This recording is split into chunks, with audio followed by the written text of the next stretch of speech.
The three keys to spiritual liberation. In this video, I'm going to be sharing with you the three pillars of Hindu philosophy. I've been reading the Bhagavad Gita over the last couple of days, and really I've been looking back at my notes again and again and again because it's such a profound piece of scripture that really dives deep to the essence of so much that I've been thinking about and how it all comes together. And this is something that I will go back to again and again because each time that I read this text, this scripture, this ancient spiritual text written in the mystic language of Sanskrit. No, I didn't read it in Sanskrit. I read the English translation, but it's just so deep because there's so many different levels to our experience of reality, and we tend to describe it with our language.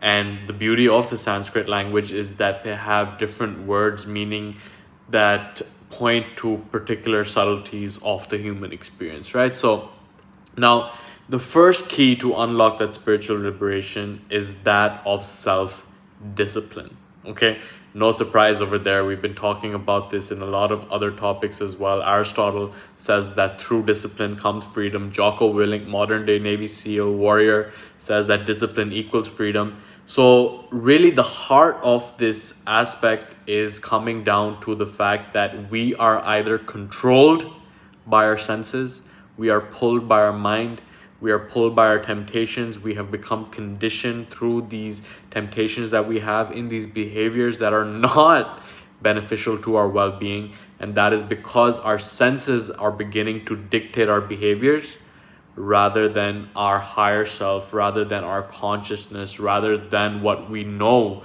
is best for us, right? So this first key to spiritual liberation is really mastering your own senses, getting a distance from your thoughts. And this is why meditation comes up again and again and again. This is the number one habit that you can do. And really, again, meditation is another word, right? There's so many different meanings assigned to this word based on who you ask. For me, the most important aspect of it is to get distance from our thoughts, to reach that alpha brainwave state, right?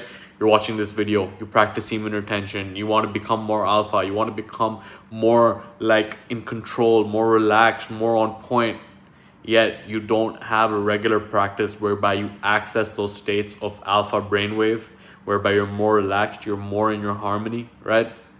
So as we keep that anchor of focus with us and keep it at top of our mind, whether it's our breath, whether it's some guided meditation, but that just teaches us to come back to that center every time that our mind tends to pull off somewhere else, right? So the point of meditation is not to practice 20 minutes a day and then tell everyone that you meditated. It's to really strengthen your grip off that timeless, changeless aspect of yourself that grounds you in the reality that you are a spiritual being having a human experience. Your body is something that you have. You are experiencing these senses right now. Maybe it's discomfort, maybe it's temptation, maybe it's craving, but you don't give in to them because you know that they are not for your own best interest, right? So self-discipline is number one. If you don't control your senses, if you don't have discipline, you become a slave to your undisciplined tendencies, right? Now, the second key principle of spiritual liberation is that of, drumroll, compassion. Okay.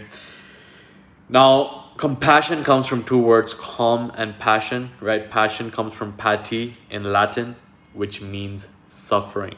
Okay. The roots of this word come from suffering of the Christ, and passion is what you're willing to suffer for, right? And compassion is with the suffering of other people. And really at the heart, the essence of the Bhagavad Gita is to see the Lord in everyone and everything. Once you realize your own divinity, you begin to see that it all arises from the same source. The only duality that exists in our world is that of being brought by our senses. And when we can transcend our senses and realize there's something that we have, something that allows us to have an experience over here, but they're not us, then we can go to see the source of the unity of life that all arises from the same source, right? And then we can have compassion to other people. We can feel their suffering. We can go and, leave everyone better than we found them as well, because we realize that it's all the same, right? It's like there was a fable about some dude who went to a sadhu or a guru, right? He's like, how should I treat other people? And the guru replied, there is no other, right? So compassion really comes down to knowing that you have to understand that everyone's going through the same suffering. You understand your own, and it starts with self-compassion, right? Your behavior towards others at the end of the day is a reflection of your behavior towards yourself. If you are rude to other people, if you express negative emotions to other people, more likely than not, you are behaving that same way towards yourself as well, right? Now, the third key principle of spiritual liberation is that of selfless service, right? A primary concept that comes up in the Bhagavad Gita again and again is that of detachment from the outcome. Because when we are attached to the outcome, we are operating from the place of selfish desire, right? We're trying to get something from ourselves. When we're trying to get something, we are only reinforcing the fact that we are not enough and that we need something from outside of us to feel like we're enough. And thereby you let go of this duty of yours to be of service to other people, and you try to get something, and it just reinforces that scarcity mentality within your own head, right? So selfless service is about operating through the lens of welfare for humanity, for everyone around you, right? And Zig Ziglar has a great quote on this. He says that if you can help enough other people get what they want, you can get anything that you want, right? I think the problem that a lot of people face in modern society is that their problems are not big enough.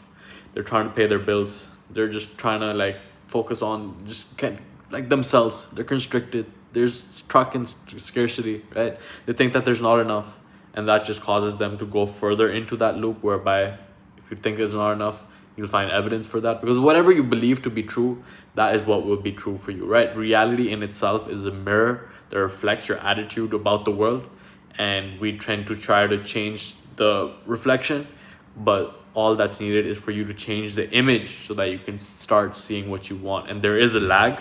There's definitely a lag between when you change your image, when you change your vibration, when you raise your frequency, right? Raise how you think, how you feel, how you act.